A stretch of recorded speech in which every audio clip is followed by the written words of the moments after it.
Vigilance ଜାଲରେ ଜନସ୍ୱାସ୍ଥ୍ୟ ବିଭାଗର ଏଷ୍ଟିମେଟର 7,000 ଟଙ୍କା ଲାଞ୍ଚ ନେଇ ଭିଜିଲାନ୍ସ ଜାଲରେ ଫସିଲେ ଜନସ୍ୱାସ୍ଥ୍ୟ ବିଭାଗର ଏଷ୍ଟିମେଟର।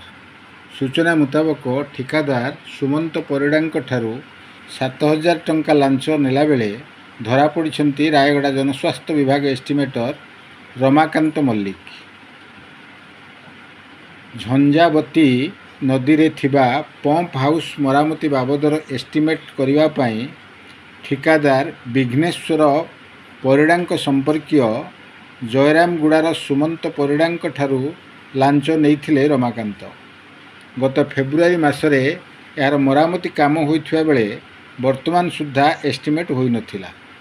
ଏଷ୍ଟିମେଟ୍ କରିବା ପାଇଁ ରମାକାନ୍ତ ବାରମ୍ବାର ଲାଞ୍ଚ ମାଗିବାରୁ ସୁମନ୍ତ ଭିଜିଲାନ୍ସର ଦ୍ୱାରସ୍ଥ ହୋଇଥିଲେ। ଏନେଇ ସେ 28 ତାରିଖରେ ରାୟଗଡ଼ା ଭିଜିଲାନ୍ସରେ ଅଭିଯୋଗ କରିଥିଲେ। ପୂର୍ବ ପ୍ରସ୍ତୁତି ପ୍ରକାରେ ଜୟପୁର ଭିଜିଲାନ୍ସ ଏସ୍ପି ବେଣୁଧର ନାୟକଙ୍କ ନିର୍ଦ୍ଦେଶ କ୍ରମେ ସକାଳ 12 ଘଟିକା ସମୟରେ ଶ୍ରୀଗୁଡ଼ାସ୍ଥିତ ଜନସ୍ୱାସ୍ଥ୍ୟ ବିଭାଗ ନିର୍ବାହୀ ଚନ୍ଦ୍ରପୁର ତହସିଲଦାର ବିଚିତ୍ରାନନ୍ଦ ନାୟକ ଆଉ ଭିଜିଲାନ୍ସ ଦ୍ୱାରା ଧରା ପଡ଼ିଛନ୍ତି। ବୁଝିଲେ, ଆମେ ଖବର ପାଇଲୁ ଯେ ଚନ୍ଦ୍ରପୁର ତହସିଲଦାର 1,50,000 ନେଇକି ରାସ୍ତାରେ ଯାଉଛନ୍ତି, ହେଲା, ବ୍ରାଇବ୍ ମନି। ତ ଆମେ ତାଙ୍କୁ ଫଲୋ କଲୁ ଆଉ ତାଙ୍କୁ ଧରିଲୁ, ରାସ୍ତାରେ ସେ ପଇସାଟା ଫୋପାଡ଼ି ଦେଲେ।